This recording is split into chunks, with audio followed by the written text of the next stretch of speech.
Hello everyone, this is Jacob Popio, the producer of the Apex. In this episode, Jan and RJ sit down and dive into the journey of Centivax senior scientist Jack Wang. Jack talks about his childhood moving to the United States in 2008 and all the cultural and language barriers he encountered along the way. Eventually, he saw the opportunity to work as an antibody engineer in the biotech field with a company called Distributed Bio. He soon realized that this is the only way to connect the gap between basic science and clinical research in order to make a difference in people's lives. The rest is history in the making. Check out Distributed Bio here at www.distributedbio.com. Look at their newest initiative, including COVID-19 research, here at www.centivax.com. If you want to support us, there are 3 ways to do so. One is to donate to our cause at www.patreon.com/The Apex Podcast. Second, visit our merch line that is proudly partnered with Envision Clothing Company at envisionclothingcompany.com. The final one is completely free. All we ask is if you learned something from this episode or know someone that needs to hear our message, share it with them. Please subscribe and hope this pushes you toward your apex. Welcome, Apex Chasers, to another episode of the Apex Podcast. As always, I'm your host, Jan Almasy, and today I am finally seated back in La Casa de la Piche, or Apex HQ, at the Incubator in downtown Canton, Ohio. But we are still exercising our capabilities of recording remotely because RJ's lazy. Just kidding. But on a real note, RJ is probably seated somewhere comfortably, enjoying his morning. So RJ, how you doing, buddy? Pretty good. Fresh pot of coffee, sitting in my gaming chair at home, didn't have to leave the house. You can call that lazy. I call that comfort. Well, that's the thing, buddy. I feel like at this point, we've got we're getting so used to the whole remote capabilities and everything like that, that it's going to be hard to go backwards now that we've established that I can get my work done with you and you can sit in your gaming chair drinking a pot of coffee. Oh yeah. But no, it's been good. I'm glad things are kind of going back to a semblance of normalcy after all this is kind of literal shit hit the fan. So yeah, no joke. There's a whole bunch of different shenanigans. It's good to be back in the gym, coming and going kind of how you please, and seeing people. Anybody who knows me knows human interaction plays a very large role in my mood. So being able to go back out to the gym and see people, and especially people that I've been worried about over the last couple months, see how they're doing. It's been very nice. Oh yeah, I agree 110%. I mean, I was able to be in the gym with you the first day that it opened back up, and it was just you don't realize how much people look at that as therapy. And how much it actually helps their mental health in the long run. So the other cool thing about our capabilities of remote recording is that, we've interviewed everybody over the last 6 weeks. We've interviewed people in multiple states, different countries. And today we have another guest with us from all the way on the West Coast. And I'm super excited for this one, specifically because of the background that the gentleman that we're about to interview has when it comes into leading into what he's doing with the company Centivax. And for those of you that have been listening to our show for the duration of the last 6 weeks or so, we've been interviewing a lot of the team members from this company because of the fact that they are so forward thinking and focused on this principle of radical transparency. And so today, I would like to welcome one of their lead scientists, Mr. Jack Wang. Hi, everyone. My name is Jack Wang. Currently, I'm an employee at Distributed Bio and Centivax. Welcome to the show, my friend. Hi. Like we said at the beginning, we always talk about the conversations when the mics were off, but we always like to treat these conversations as just that, right? Conversations. RJ kind of coined that when we first started, that we don't do interviews. We have conversations. So yes. I would like you to just kind of start by, you already kind of introduced yourself, but why don't you tell us a little bit about where you were born and raised? Yeah, definitely. So, I was actually born and raised in Taiwan.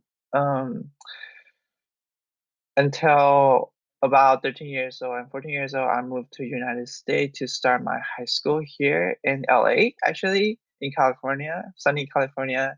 And later on, I started trying to overcome some of the language barrier and things like that. I tried to be more assimilated to the American cultures. And I continued on my education in college and also graduate school. And finally, I'm here at Distributed Bio, working in research for trying to have a better impact for in science and research. So, Right. Yeah, and I mean, you guys are if you're looking for a company that is having impact in scientific research, Distributed Bio and Centivax is definitely one of the ones that you need to have on your radar.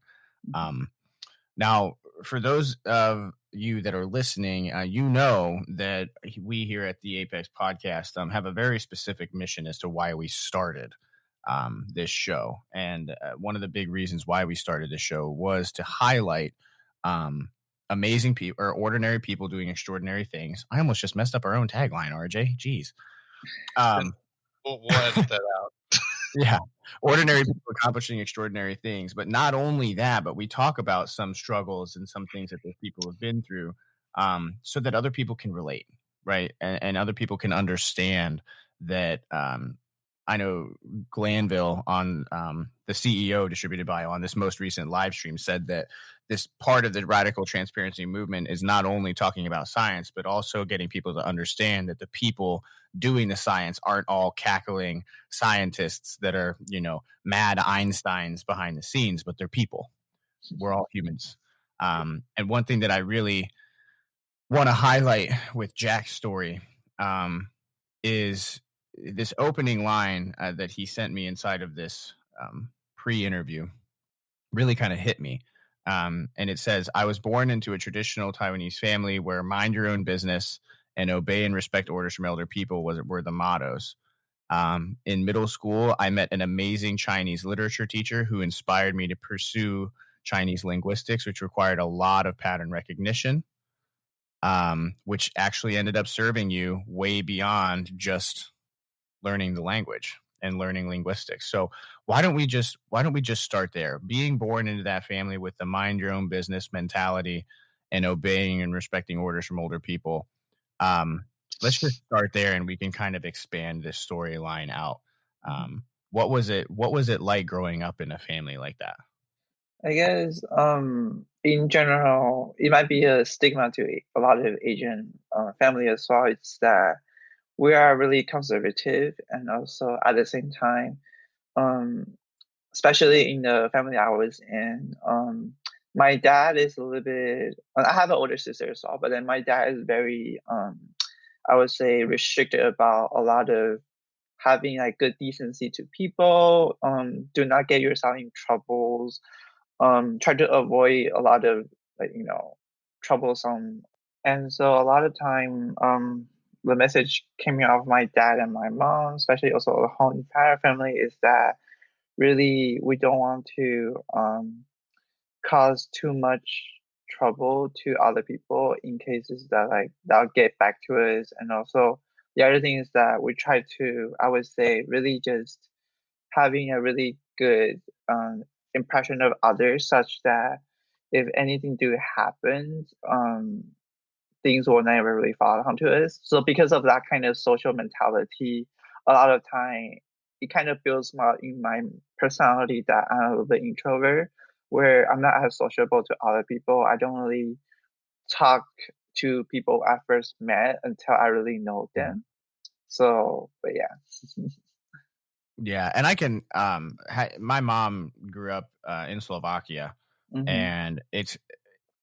I wouldn't say that the pressure is there as to the not causing trouble and stuff like that, but there definitely is a big difference between, like, I could tell my friends that have families that have been in America for multiple generations versus the way that my family kind of interacts, being Hmm. kind of that mixture of my dad being first generation US and my mom being straight from Slovakia.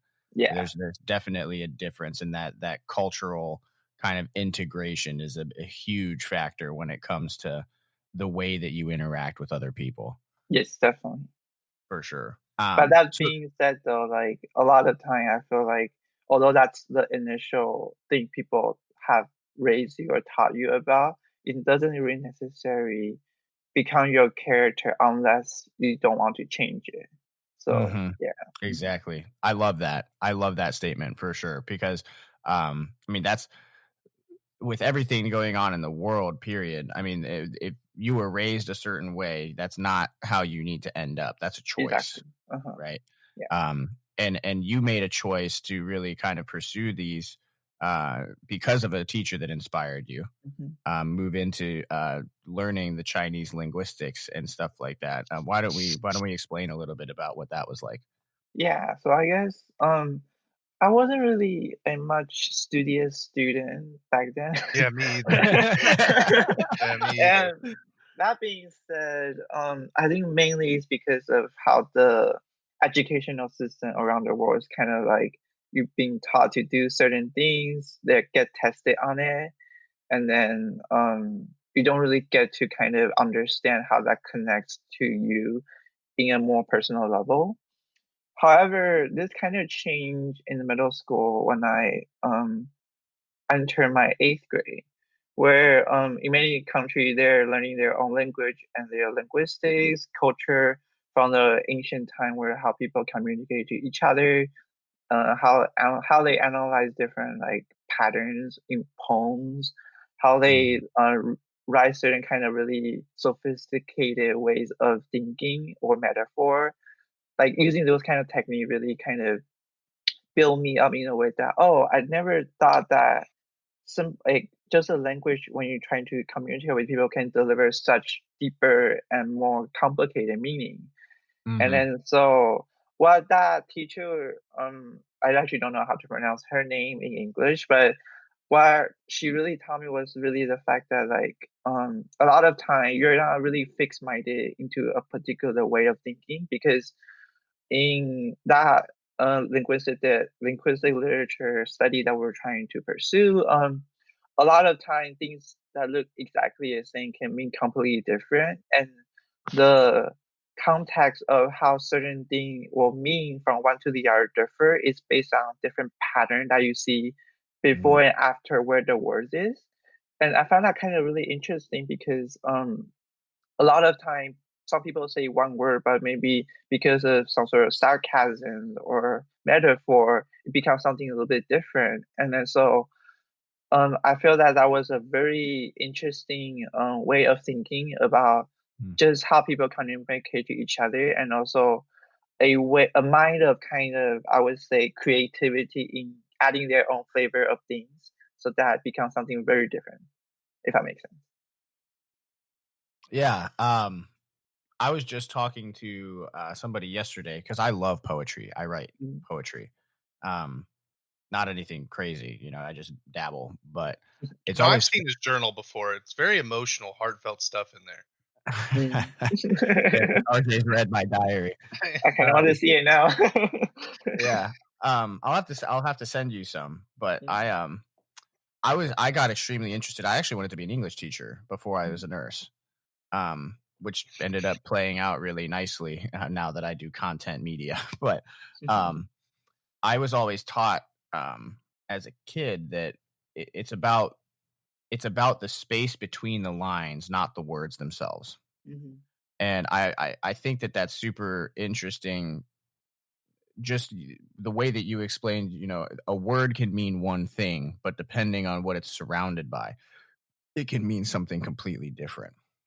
Um, that principle you can apply in a whole bunch of different aspects of life.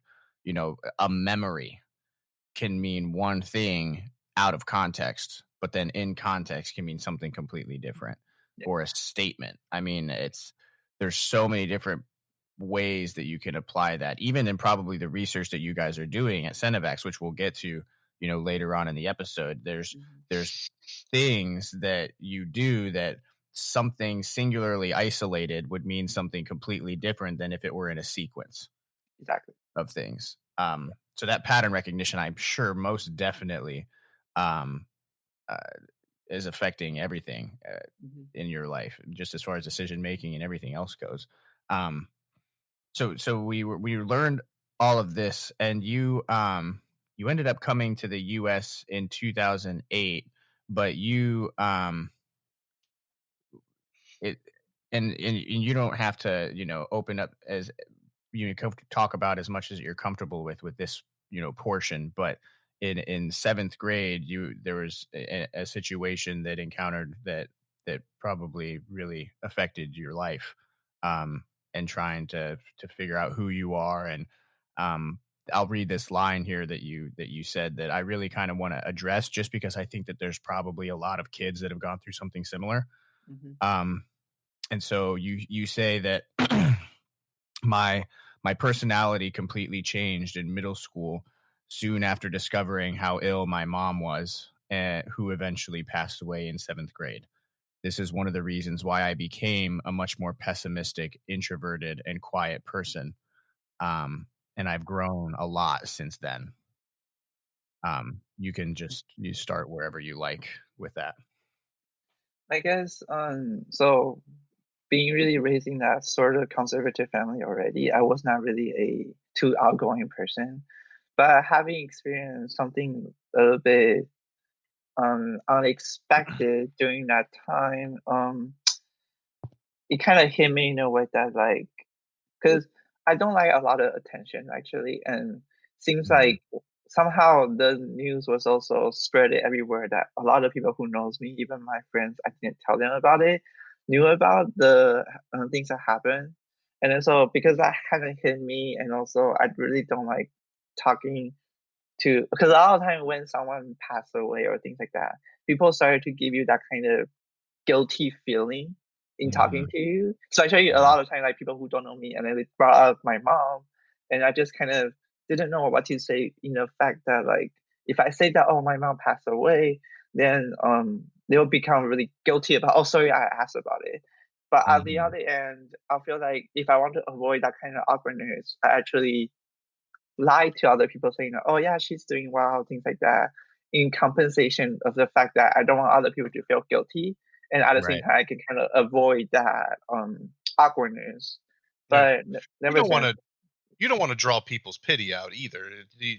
yes, So I mean yeah, that's how I am with certain stuff. Like you selectively choose what you do and don't want to say to people just because for the sake of the conversation. I mean, I never I'm kind of an individual who likes to bring everybody up, but when mhm, you yourself are kind of in a crap situation, the last thing you want to do is bring people around you. So it's yes. I know exactly how you feel when it comes to that. Yeah, definitely. So kind of because of that, I tuned my personality like it was already pretty low compared to average people, but it's like even lower in the sense that Mhm. I can become more transparent and have less interaction with other people. Yeah. So that's what I really meant by really the fact that like I become much more really a pessimistic person on top of that, and also not as outgoing as what average people are already. So yeah. Yeah. And that can be a tough place to be in, especially middle school. That's seventh grade going into like your high school years, and Mhm. recently after that, you said that you started high school in the United States. So Yeah, so having that happen, and then within a couple of years moving countries, and then encountering probably language barriers, cultural barriers, mhm. all of those other types of um, I don't even want to call them obstacles. Just things that you would have to adapt to and overcome. I Like think it's I also don't like. something. Sorry, keep going. Yeah. Oh, I was just gonna say that I don't like calling things obstacles, because I feel like the word obstacle means like this like stationary object that's in front of you, when really it's Mhm. very fluid, kind of Exactly. depending on Yeah. your perception. Uh-huh. So I'm curious, like I see you kind of nodding your head and you know vibing with that. So what does that mean to you as far as what it felt like moving over and encountering those situations? I guess initially, besides just the most obvious thing, which is language barrier, the biggest thing I have the most difficulty with is the fact how to interact with people here, especially everyone here is relative compared to like Asians are much more outgoing and interactive. There's like, for example, like if you just go to like Subway or something like or a restaurant, people like greet to you, like do a lot of things for you, things like that. But back then in Taiwan, like where I was grew up mainly, it's not a lot of interaction, people to people interactions. So that kind of shocked me a little bit. However, I guess one biggest turning point I had in my high school career was that so I played a lot of instruments in Taiwan, and then the closest thing I could find that still work in the United States was flute. Hmm. So, because I used to play Chinese flute, so what's really interesting is the fact that at my high school we have a really good music program in band. So um, at that time, my roommate, who's also attended the same high school as I was actually in a drum line of my marching band. Hmm. So because I had a connection, I asked, oh, if I can join the marching band in high school and then try to see how people work on, like, besides just really study together, how do they interact outside of their classroom, and also have this sense of, because I wasn't really particularly athletic back then, so something that kind of like an athletic event, but don't really require the physical physical limitations. Yeah. Then Although that was kind of I will say that a lot of people underestimate how physical band can be because I was in marching yes, band in high school and I played sousaphone. So yes. Oh my carrying gosh. carrying around a 70-pound instrument the entire day was like that. I was just as sore after a Is band that how much practice it as I was weighs? after Really? football. Yeah. Yes. Yeah. Even I Sousaphone saw is about 50 to 70 pounds. hmm really. I saw some yeah. of the they're out there doing the tuba dance, Yep. winging that big boy Oh around. yes. Yep. And That I it could is no imagine. joke, man. Well, I'm sure Jack doesn't know where I'm from Jackson out here in Ohio, and we hmm have like one of the number one high school bands like in all of the US. So I know like we have more people that go out for band than we do sports, at least in our mm high school and whatnot. And so Yes. they take that stuff seriously. Yeah. So and I've seen them do some pretty elaborate stuff out there. So yeah, it's definitely anything can be a workout if you do it the right way. Yes. Definitely. Yeah. And in Yeah. band, that pattern recognition that you learned probably really came in handy, I'm sure. Yes. Definitely. Yeah. Because I would really say that besides really just because actually band is kind of military training in some way, and also the fact that you have to, I would say, especially in music as well, particular meaning of how certain music is composed is really the fact how certain pattern is recognized, like chords or like transition from one to the other, how the different changes, how the pace differ, and also how like different instruments harmonize with each other. Those kind of patterns really kick in, and I found that really suitable to what I was doing in linguistic, where it's really just um this is go by experience where that as the more you know about it and so the more you learn about it, things can change and how you can manipulate it in a way that you like Mhm. is something that's kind of special to you and also unique to different musicians as well. So yeah. Yeah. I ended up I was in the military for almost 7 years, and when I hmm was at basic training, um I made the mistake of raising my hand, right? And Oh they really? asked if anybody played instruments when I Uh-huh. was in this. They put you all into this big training room, and then they ask you all these questions. They're like, does anybody play instruments? And I raised my hand, and they took like 15 of us, and then I had to be in band flight on top of the fact that I was in basic training. Ah, I So see. I played sousaphone in basic training, and flight B411 was my flight number. But it was super cool being able to play.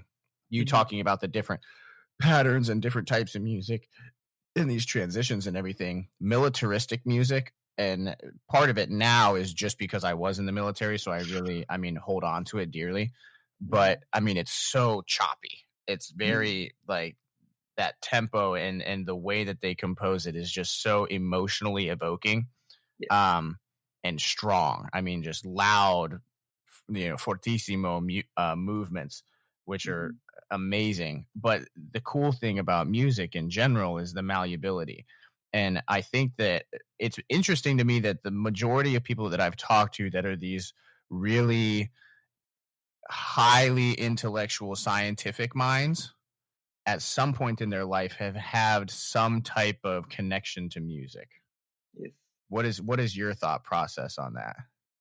I think I also agree with everything you said. Actually, a lot of great scientists I met, regardless whether they're professors or they are just leaders in like biotechnology company, they did actually went through a phase of whether actually what's funny is a lot of people actually have said to me that I once want to be a musician Mhm. before I decided to become a scientist. And I feel like having that kind of really change. I would say for different people is could be something more like interpretations or not just pattern recognition, but at the same time having that kind of I would say um practice, mental practice when you play music, when we interpret a certain music literature, even the background of it, really help in terms of I would say critical thinking in some Mhm. aspect, where it's also how that oh, does that make sense that you put this particular kind of tempo and also rhythm at this point when you want to express certain feeling versus if I want to be a little more emotional, more I would say artistic in certain Mhm. form, then like how would you want to approach it? And that's kind of like different thinking, this decision making you have to go through, and that's Mhm. kind of aligned to a lot of different aspects in I would say when I was learning music as well. Yeah, there's a lot of people that don't understand why like music theory and music composition is such a pain in the butt. Yes. But then you actually get into a music theory class and you're like, "Whoa, there is a lot that goes into this." Hmm. Because I've talked to some people that are like, "Oh yeah, you just sit down in front of the piano and you can read treble and bass clef and then you play music." But I'm like, "Yeah, but composition is a Hmm. completely different ball game. I mean, that's Yeah. like doing calculus with notes. It's Hmm. intense." Yeah. Now I see why I got kicked out of band and choir. Oh my gosh. No, Uh, seriously, they asked me to go back to study hall. I was in choir for like a week, and they're like, "Yeah, you can go back to study hall if you want." I was like, "I thought you'd never ask." And then I Oh got the my hell god. out of band as quick as possible. I have Mm. not a single in musically inclined bone in my whole body. yeah, that's very true. I've listened to him try to sing before. I can play the hell out of a recorder. Hot cross buns is like my jam, but besides that, it's not happening. Oh Mm. my lord. Interesting. So so we had the musical connection and we made it through high school. I'd like to explore why you chose UC Riverside. First, like what made you want to pursue biology and chemistry, and then we'll talk about Mhm. Dr. Wessler. Okay, sounds good.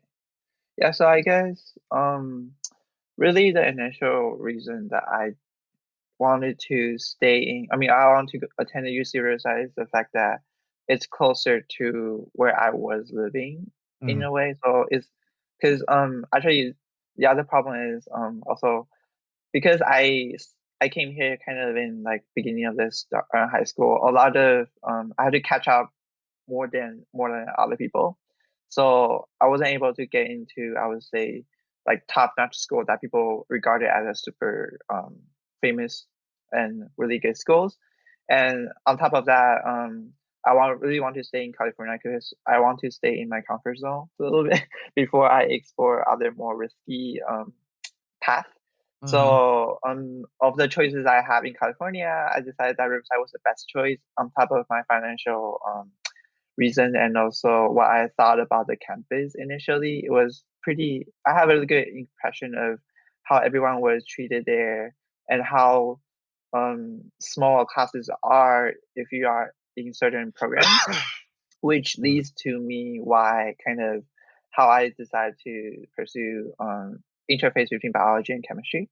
mm, So the really real reason why I like to study those is not only the fact that I feel more accomplished in those subjects, but at the same time, I was very interested in I would say the fine details of how biology work in a such micromolecular scale, which revolving the same topic of pattern recognitions, how certain things got fit to the other and how they operate to essentially network into a signal that eventually leads to certain human diseases or how certain Hmm. human respond to certain pathology is really about pattern recognition as well. Yeah. And because of that, again, kicking again of all the lessons I learned through really recognizing one thing to the other in relation to different things in different contexts, um, it really intrigued me in the fact that how chemistry and biology operates in such a nice fashion that created this complex, intricate, like human, like us, and also a lot of different organism and how they responded I would say triggered by different stimuli differently if they have different makeup of their genetics and also how at that level of details even people like twins have the same genes and genetics almost identical, they have Yep. behave differently sometimes as well. So that's kind of things that hits me a lot. So yeah. Yeah, I remember being in organic chemistry and biochemistry for nursing, Hmm. and the biggest barrier that I got over was up until that point, right? Because the main difference that I tell people between nursing and a traditional pre-scientific track is that Hmm. pre-sci or pre-professional tracks or strictly biology and chemistry degrees Yeah. teach you to be very logical, very analytical, and very like pattern recognizing, right? Hmm. Whereas like nursing is this weird mixture of the logical analytical, but then also like learning all the psychological and empathetic side because it's direct patient interaction right off the bat.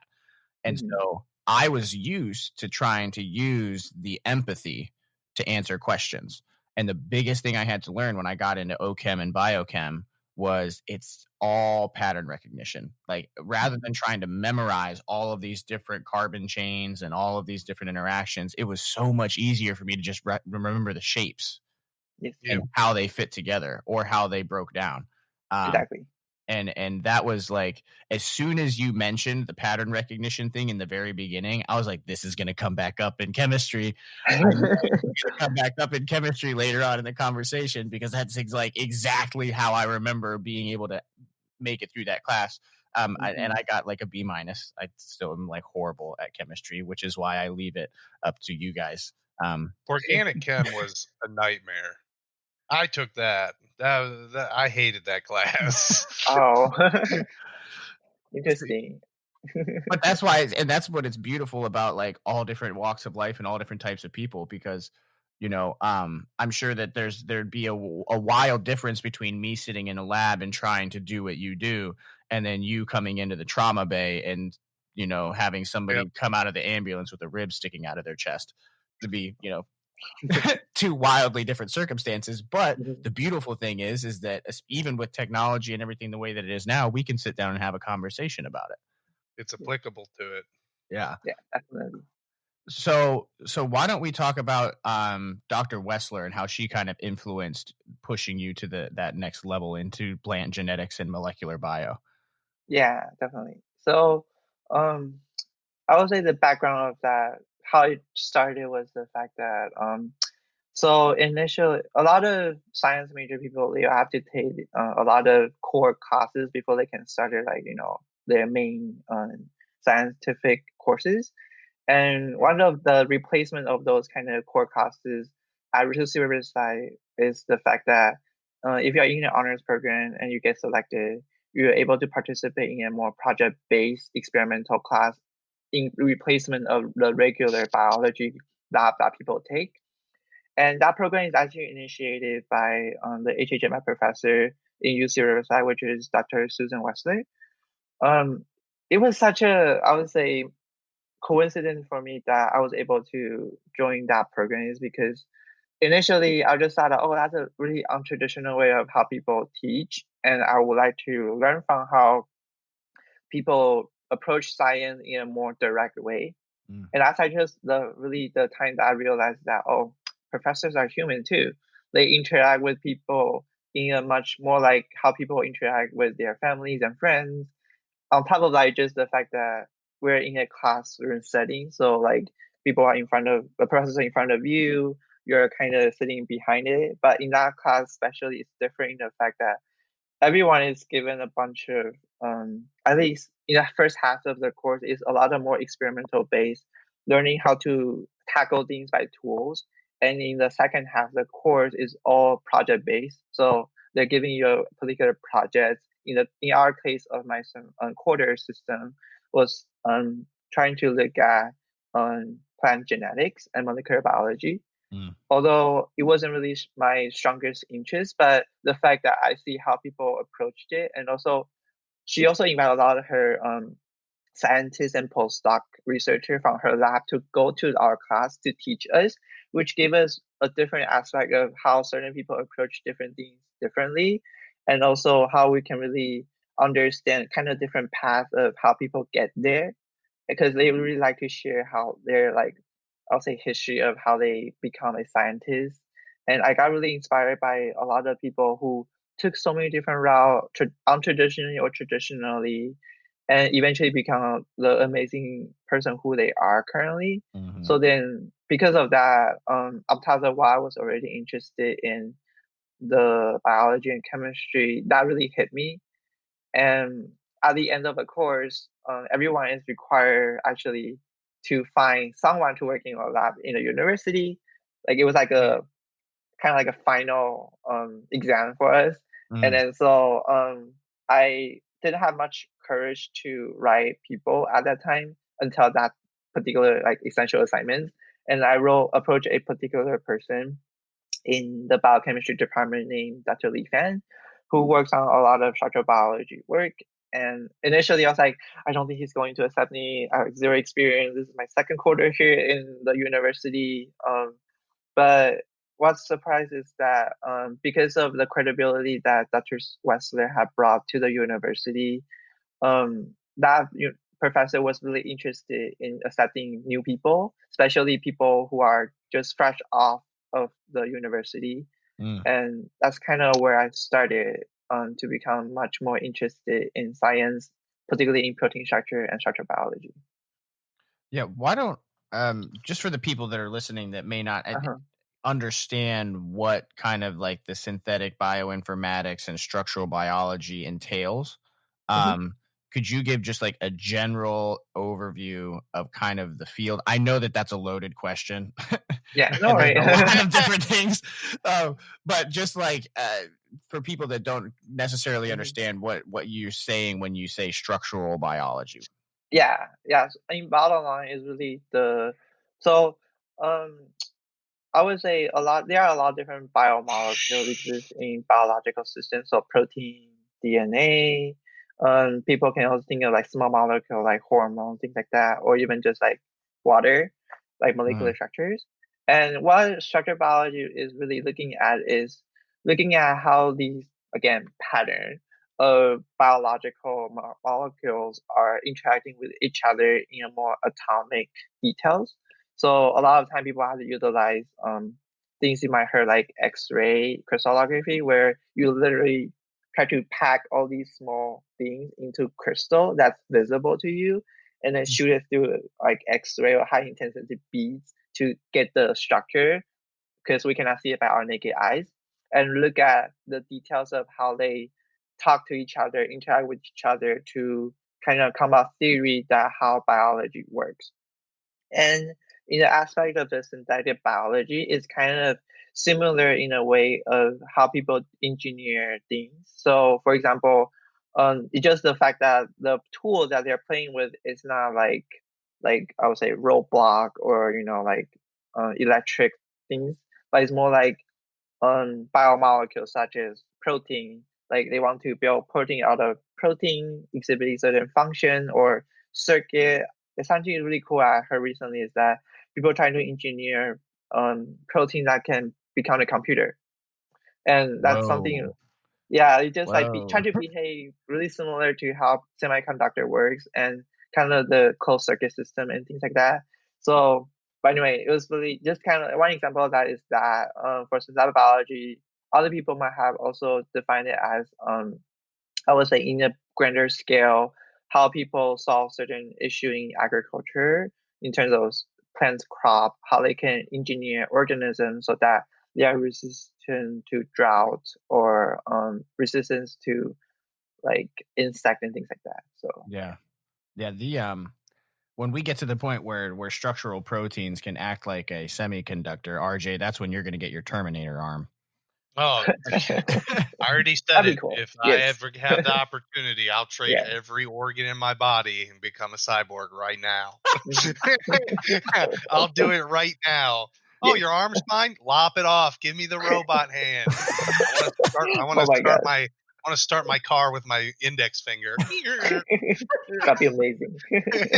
Oh man. Well, I think if you ever get into that field, Jack, you've got a test rabbit right there. You can. Oh, for Yes. sure. Hack me Cool. up. Thank you. All right. um so before oh my lord. So you transitioned into your degree at Yale, right? Your postdoc. But prior to that, you were doing some pretty cool research with Dr. David Baker, right? Yeah. So so this is again thanks to Dr. Webster who offered me the opportunity to work in such a interesting lab at University of Washington in David Baker's lab.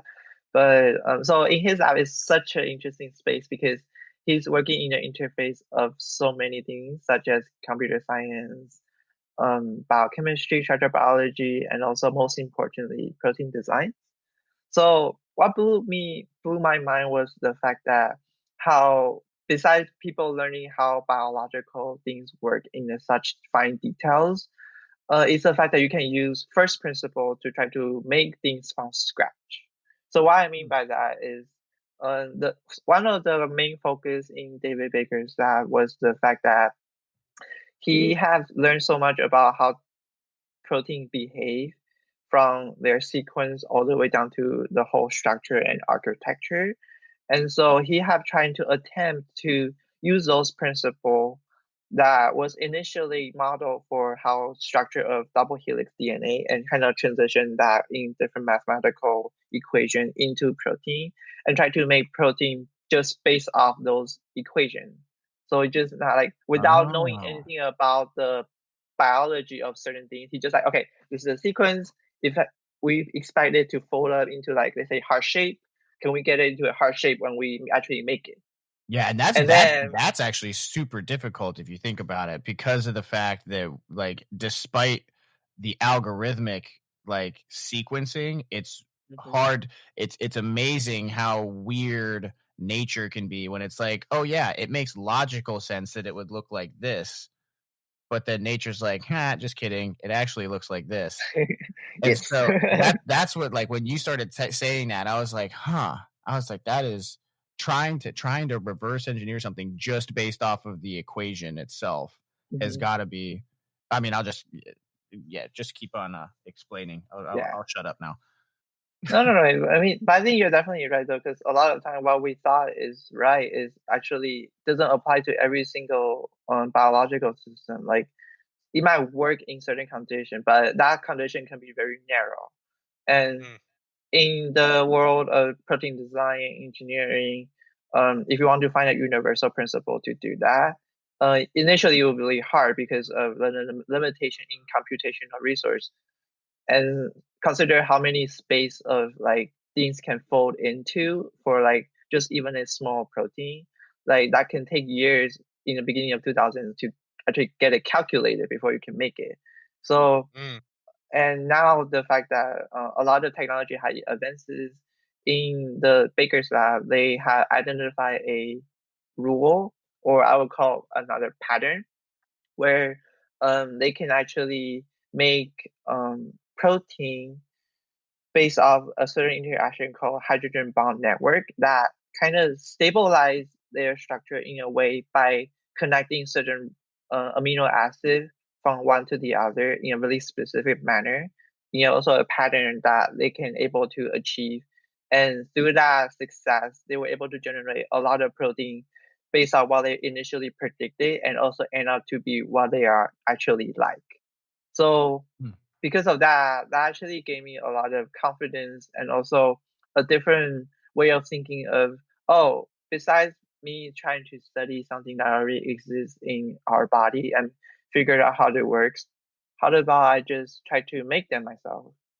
And that's also where I Skip the kind of whole thing. Do it yourself. yeah. And also because of that, I started to realize that maybe it's impossible now, but through experience, I believe it's okay.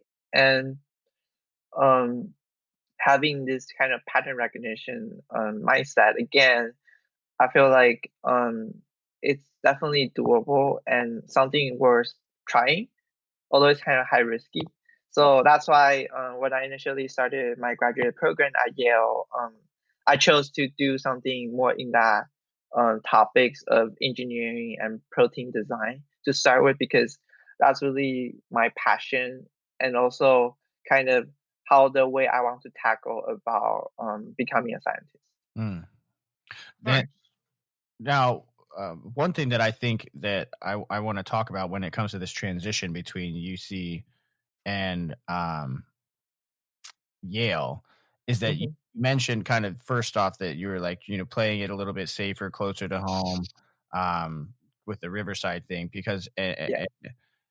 you were a little bit, you felt like you were a little bit further behind in high school and you weren't able to get accepted into one of the quote unquote well known, established schools or whatever. So what was that? What was that like being like, okay, now I'm going to Yale, you know? Well, it was actually very funny. I will backtrack a little bit. So when I was applying for graduate school, um, I applied to many different school that I feel was a good fit. And when I initially got my first letter, which is not in the United States, it's in UK, is University of Cambridge, was very shocked. And to be able to have the pleasure to even get accepted to those kind of top school was really a combination of support from a lot of different people that I have interacted with and people who believe in me because I know as I progress in life, I need to be more confident, but I was never able to. And then but then eventually I was able to get accepted to many really interesting school I was applying. And Yale was one of the opportunity for me because number one, I at that time I decided to okay, I want to step out of my comfort zone now. I want to also explore different parts of the world, although it's only from West Coast to East Coast, but like coping with like snow and things like that is already Yeah, a I was challenge gonna for say me. there's a big difference, but even like culturally, like I try to tell people that because I mean Slovakia, right, is the size of West Virginia. So Hmm. when I go to Slovakia and I'm interacting with the majority of my family that lives there, I'm like, I remember my grandma would call me my mom all the time when we were kids and be like, "Hey, there was an earthquake in California. Are you guys okay?" And my mom's like, "Yeah, we're in Not as close Ohio." as you think.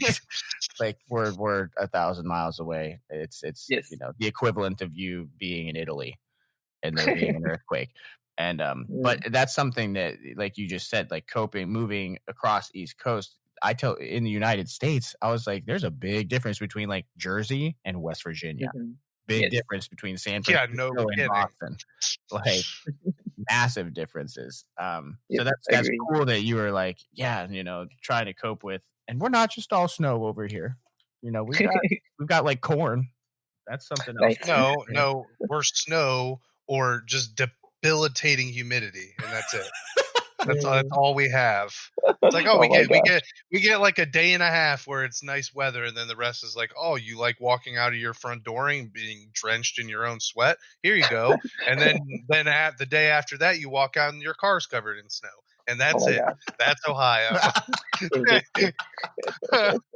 Then we're Wow. done. The seasons are over. Oh man. Mm. Oh gosh. So Yeah. So go ahead, sorry. so what was it like when you first moved over to Yale? Oh wow. It was such a struggle because I actually have to try to fit everything I have into big luggages. Mm. And then that was already a challenge. And then because I didn't want to, because actually at that time my dad was already selling the house in LA, so like he's going back to Taiwan at all, like entire time. He's like, okay, I'm bye. And so then like Oh, sweet. Thanks. You're going to college? Peace. I'm Appreciate out. you. Bye. Good Yeah. luck. So Don't hurt yourself. yes. Yeah, so initially that was a struggle, and I had to deal with a lot of I would say looking for houses there because especially during the time that I don't have a break between graduation from college and start of the graduate school. So I was really a big time crunch trying to identify a place where I can stay. And I mean, I actually made a poor choice because the second month I moved in, my house was broken. But anyway, so but Ooh. regardless, they're just different kind of I would say challenges that to face in life besides just moving into a new place, trying to cope with cultural changes, and like physically is also the fact that like people just have different I would say personality everywhere you go. So Hmm. but moving to New Haven though was a little bit struggle for me in the beginning and also toward the end, and that's why I suddenly also decided to settle back in California now. So, Right. but anyway, But yeah. was that the first time, like you moving out to Yale? Was that the first time that you had lived on your own? No, Or not necessary. So I guess in college I already have roommates with so I live on campus, so I right, have roommates already. right. But But I mean, like you're you right. said that you had lived in a house when you went to Yale, right? Yeah. Uh-huh. And that's and I Yeah. that so living on campus and living in a house is something like a completely different ballgame. And then Yes. doing that across the country, knowing that your family is moving back home, and then to have your house broken into like 2 months after you move Yeah, in, like that is just like a kick to the knees a little rough. right after I you get mean, over there. So yes. definitely Yeah, I some mean, growing pains. yes, definitely. I suddenly had to face a bunch of issues that I never have to deal with, like replacing my documents and things like that. But whatever. It was an interesting journey. Let me just put it that way. Yeah, That's how you learn. we could just leave that there. Yeah. So I'm gonna read this one line here, and then we'll kind of use this to transition into you coming to distributed bio, and then we'll end, Uh-huh. with the work that you're doing with Centivax. Um, Okay.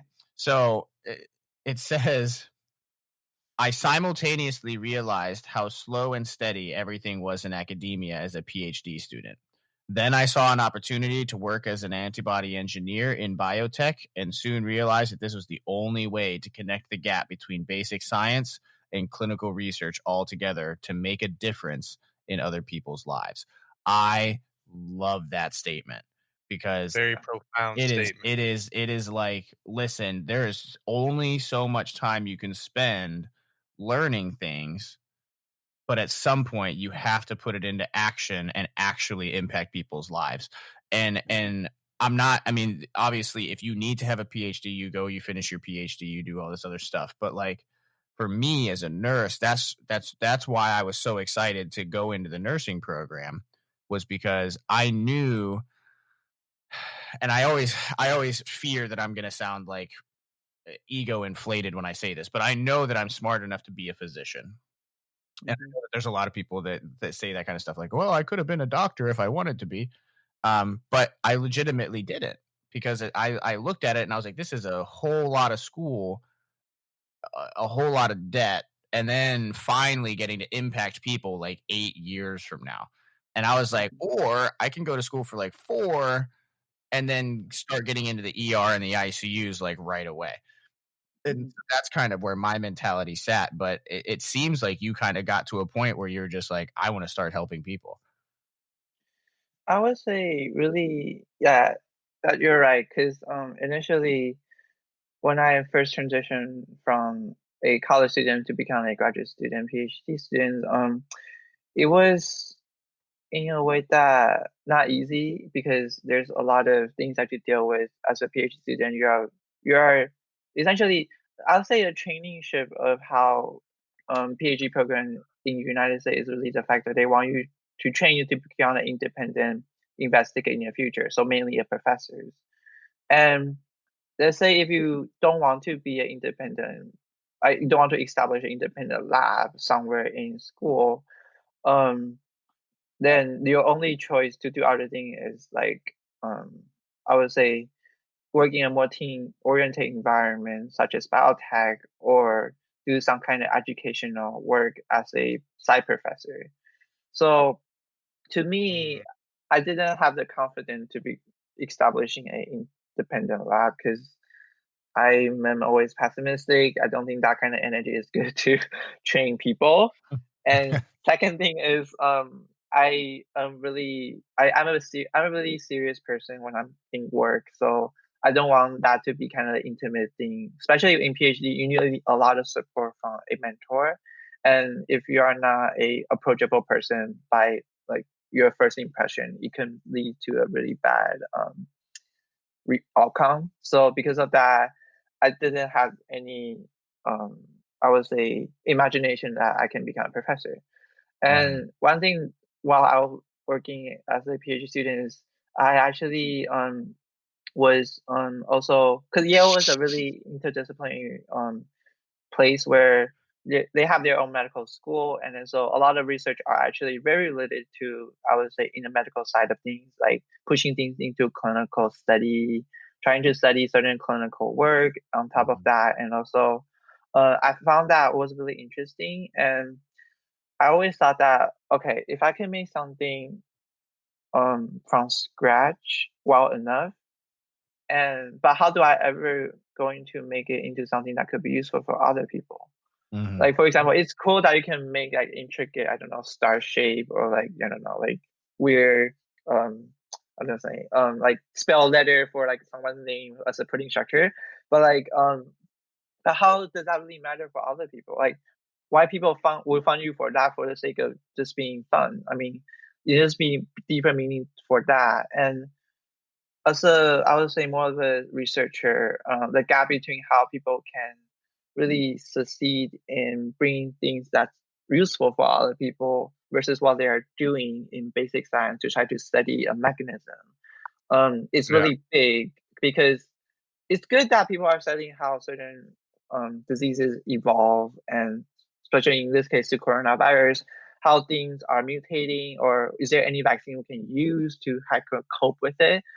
But if you don't never really bring a real medicine to them, how would people really know Mhm. what you're doing that's affecting their life? Mhm. And that's also one thing that I feel like science outreach is a really important part because um, if people don't know what you're doing, especially people outside of science, how are they going to fund for your research?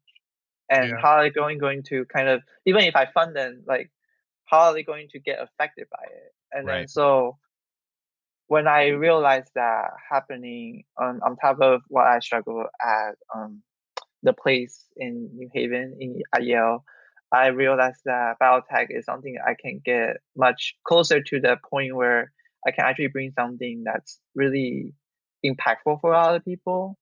At the same time, still fostering my need and passion for research Mhm. in a way that kind of fit my interest as well. So yeah. So how did Glanville sucker you into coming to work at Distributed Bio or Centivax? Did you apply or did he approach you? Because everyone seems to Yes. have an interesting Um, story about how they met Jake. well, it's kind of funny. So actually, before I joined District Bio, I joined another biotech company, and that company is called Sorozen, and we used to use the Superhuman library. It's a library of antibody that developed by District Bio, especially by Jake and his colleagues. Mhm. And so I was one of the user who's using it. And then throughout time, I realized, oh, this works pretty well. And I kind of was interested in the fact that I look up more about how this library is constructed and how was interested in what they call their, because they on the website when I visited initially they say they are computational immunology immunoengineer, which is something that I was very, it's like a fancy term of saying I would say computational biologist. But anyway, so I was really intrigued by how they develop their library through computational approaches and how they use their technology to develop this kind of thing, kind of a universal solution to trying to identify antibody that's Mm. functional and impactful for certain targets. Mm-hmm. So when when I finally get the chance to talk to Jake, I approached him to ask him, oh, because initially they don't have opening for a particular department that's a bit out of my experience in a way that like it wasn't my main interest. And but then he opened up a opportunity for me saying that, oh, it seems like being a project lead is a better fit for myself. And so how about we invite you for that position and then you can come on site and talk about it. Mm. And then so and then so during that time I was invited on site. I talked to a lot of people who were there, including the original department that was looking for a person. And then eventually I was really intrigued by how people were operating there without a venture capitalist, and also how they approach problem very differently. And because of that, I felt like that was a place where I can shine a little bit more and also study more about how to make better medicines, antibody-based medicines. So, and then I had the opportunity once I have interview and everyone seems to like me. I really like the environment. So that's how I get started there. Nice. And that's Mhm. something that I've found every single conversation that I've had about people being brought on, um, that I love about how Jake does that, where he's, even JP said, you know, we're we're friends. Jake was telling JP, we're friends, but you have to come here and you have to meet everybody. They're the ones that are hiring you, not me. Yes. Yeah. You have to come in and you have to like the environment. Everyone has to enjoy who you are and understand how you operate. And I mean, that's the same way with us all the way on the East Coast. It's a Mhm. team. Yeah, coming together and talking to as many people as possible. And I think kind of Sousen was like the big like approval factor because she's like everyone's mom. Yes. And Yes. yeah, and so like getting mom's approval was kind of us be getting the chance to sit down and interview everybody. Mhm. Um, Yeah. and I I do have to mention that. Sorry. I remember the first hour that I was there.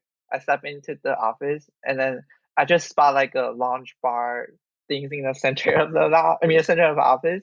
I got really puzzled. I was like, am I at the wrong place? And then it was it was like, and then later I figured out, oh, Jake purposely set it up because he want everyone there to become like friends, yeah. not just really employee to employer kind of relations. And I think having that kind of relationship really help us engage more and care more about what we're doing, and Hmm. really, I would say, operate more really like a family. Like we care about each other a lot.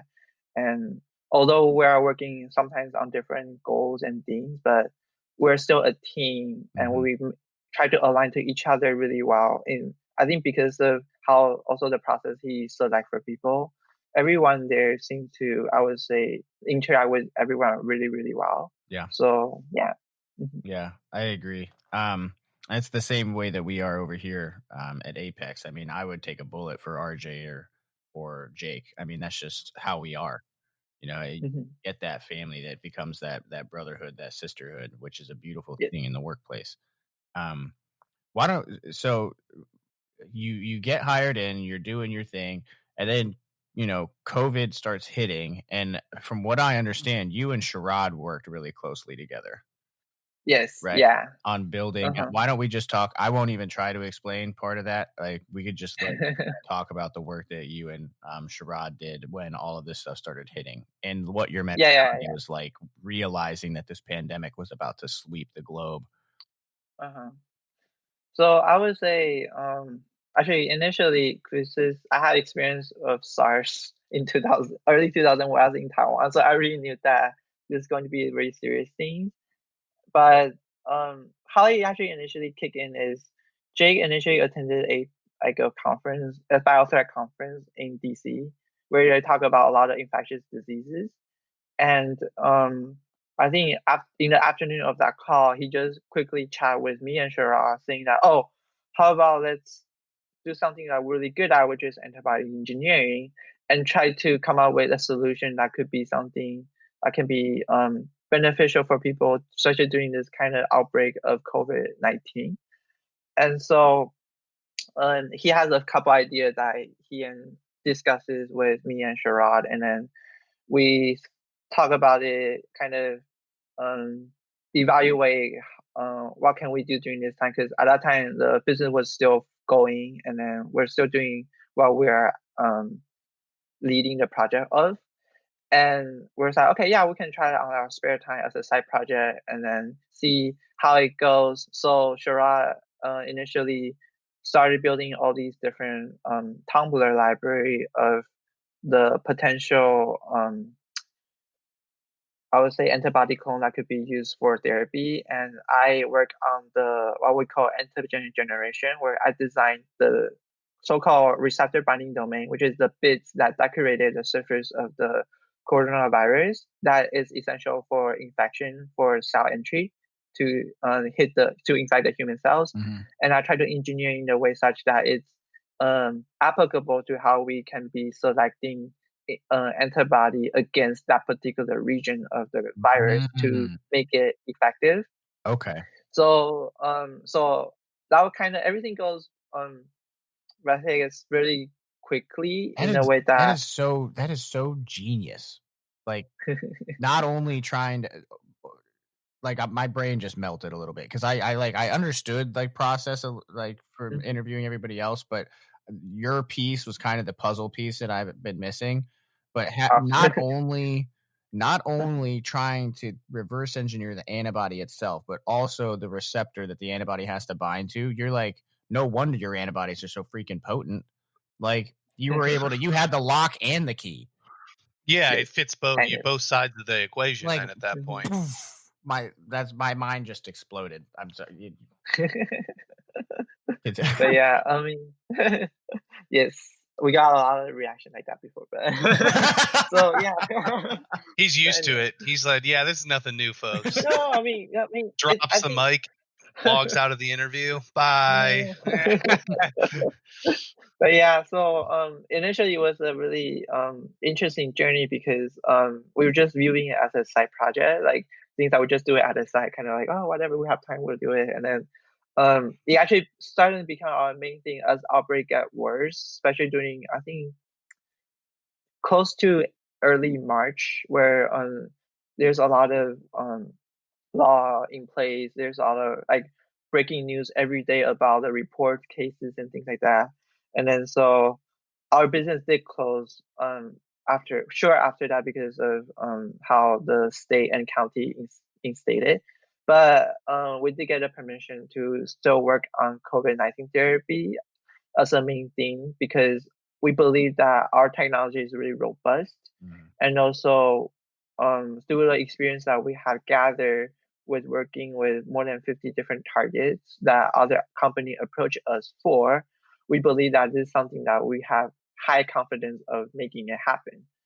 And so and fast forward a couple of weeks, I will have to I'll say definitely acknowledge a bunch of people at District Bio where we work day and night shift almost every day, including weekend, from March all the way to, I would say, lately as well, maybe till like end of April to early May, where we're just working every day for COVID-19 a lot, including weekends, with everyone that's participated in District Bio. So that was a group effort, not just one or two. It's a collective effort of a family who can distribute a bunch of antibody in the past. And so we try a lot of selection process to try to narrow down billions of antibody into a couples and screen thousands of them through biosensors instrument to look at interaction between the RBD and then the antibody. And then now we're at the phase where we send out a lot of antibody to test it on real virus and also pseudovirus particle to check for neutralization, so inhibition of the virus entry into the infections. And we are still waiting to hear about our study on animals where we infected an animal with the virus before after we injected the antibody. of our candidate to see whether or not he establish protections before infection and after infections. And so we're really excited to see how it will goes, and we look forward to really kind of understand how it works and try to push it into clinical trials if we can at the earliest pace as we can. That obeying a lot of the regulatory process. Yeah. I Yeah. the fact that Stanford, University of Texas Medical, and US AMRID, in that most recent article that kind of came out, the last big press release Hmm. about Yeah. 3 independent laboratories testing and finding things were so potent that you Hmm. accidentally mistake them as a control group. Um, are I mean that's intense. That's testament to Yeah. the work And I itself. couldn't So I couldn't quite put my finger on how the hell you pulled it off until I Uh, realized you had both the lock and the key. Now yeah, now everything you makes got so it. much more sense. yes. Um, and I'll say, I was kind of self quarantined that dorm during a lot of this influx of you guys working nights. And I remember talking to Falcon and talking to Sharad and Ishani, and like no matter what time of day it was, I was up until 1 or 2 o'clock in the morning trying to coordinate with them because you guys are 3 hours behind. Mhm. And everyone was awake. I'm like emailing people at 2 o'clock in the morning. It's 11 o'clock, and they're like, "Oh yeah, we're still at the lab." Go to bed. And I mean, it was intense, and I want to make sure that that's noticed. So everybody that's listening to this needs to understand how much work went into stuff like this. Like it's not something that's like, oh, like scientists are in the lab and they push a couple of buttons and then they Around the move. clock. Yeah, I mean, this is around the clock work for Mm. over a month and a half. I'm just pushing, pushing, pushing. So Yeah. I love the acknowledgement of the family aspect, because that type of culture is the only way that things like this can get done. If you don't have a family culture of people that want to look out for each other and take care of each other, when crap hits the fan and it's time for people to pick up the pace and do the late nights and weekends and everything else, it's impossible if that culture of family isn't there. Mhm. Which is a beautiful thing, and which is why I love working with you guys so much. Because it is all. Did you just? Mm-hmm. Yes, Yes. I did. So Jack, we have this running joke with us here, and RJ, like whenever he Mhm. agrees with something or he gets excited about something, he goes mm-hmm. Uh, And my Yeah, and they clipped me without knowing, and now it's the ringtone on their phone. So we're at breakfast one day, and I'm like hearing myself, and I'm like, "What the hell is that?" And he's like, "Oh yeah, by the way, I forgot we clipped you on this." So so they'll get a text message and you just say, "Mm-hmm." I'm like, nice. "God damn it!" Oh my gosh, that's so funny. yeah, so I told him, I was like, but because we noticed it, our producer noticed it, and he was like, he does this like every episode, so he took one and he made it Mhm.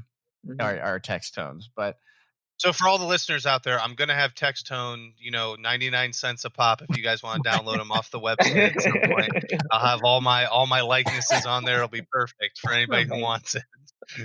that's Trademarked. um, Yeah, exactly. so why don't we wrap this up, Jack, with kind of like, we're to the point now where people are paying attention to these press releases, they're paying attention to the media and everything else like that. What is the next thing that the public really needs to be aware of, or needs to be able to support when it comes to where you guys are headed?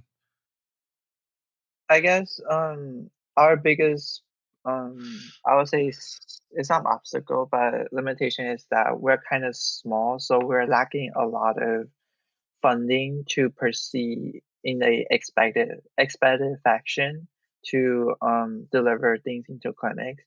So although we did apply for grants and things to help support our research to move forward, but one major thing for us is really try to scale it up in the way that it will be suitable for doing trials later. Mm-hmm. So currently we're sourcing a lot of different company who would like to collaborate with us and partner with us because they do believe in our technology and our data that shows such a great result So because of that, that's kind of our main issue where we need to try to scale it up, manufacture in a way that's safe to put in human use before we can start it. And also the second thing is we need to look for, I would say, safety in animals, just make sure that they are not elicit any toxicity that could be potentially harmful for humans.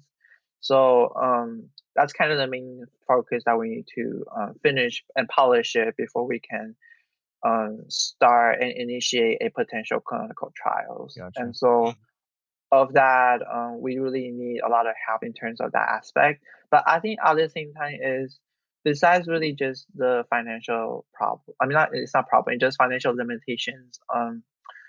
I think the other main thing is also the fact that like we are also sending out like our materials, reagents to other people to develop assays for diagnostics, and also I would say also set up assay for the detection of virus. So like besides really us just trying to make a antibody that could work for antibody therapy, we have a lot of ongoing activity trying to help other people to set it up as well. So throughout the discovery campaign that we did identify antibody that could be suitable for diagnostics. So if anyone who's interested in also trying to better the diagnostic tool that's currently not doing too well at, I mean, definitely try to reach out to us. That we can definitely help you to, let's say, try our antibody. Maybe it will work better, and also we can provide you reagent that you might be needed to set that up, so that way everyone who would like to get tested has the opportunity to get tested for diagnostics, so that like there's just not there's so that this would not be a limitation and challenges for people to I would say stop freaking out about whether or not someone is tested positive or not Right. without having the tools to have it. Yeah. Right. So, Mhm. so if anybody's listening and is a member of any type of research lab facility, university, or in the hospital system and is looking for reagents or anything like that, you could reach out to info@centivax.com, and I will make sure that that's inside of the show description there. And everybody over there is super receptive, if nothing more than to get information on what they're doing. By all means, make sure you reach out. And again, like I said, that's info@centivax.com. It'll be in the show description along with some of the other notes. But most definitely reach out if you get the chance. They're a phenomenal team, and will do anything and everything that they can. I can almost 100% guarantee they will do anything and everything they can to help you. Mhm. So with that, Jack, this has been an awesome interview. A pleasure. This has been My This is a pleasure. good one. Yeah, this has been a privilege. I love when interviews get holistic, they get deep, and we're able to talk about things that that really kind of hit that initial passion of mine, which is that middle school, high school age population, and really showcase that you can be that awkward seventh grader and then end up doing what you're doing, and that transition can happen, and that regardless of introversion, extroversion, background, moving, encountering what you encountered at Yale and all these other obstacles along the way, you're still a what do we want to claim the computational immunoengineer title, or what is your title that you would prefer? um, I would just call myself. So sometimes in a lame term, I call myself protein artist, but I just Ooh. would I like call that. it protein or protein engineer, I I guess. like that. But We'll go with protein yeah. artist, because Mhm. I feel like what you're doing, like being able to build structures from scratch like that, is really a form of art.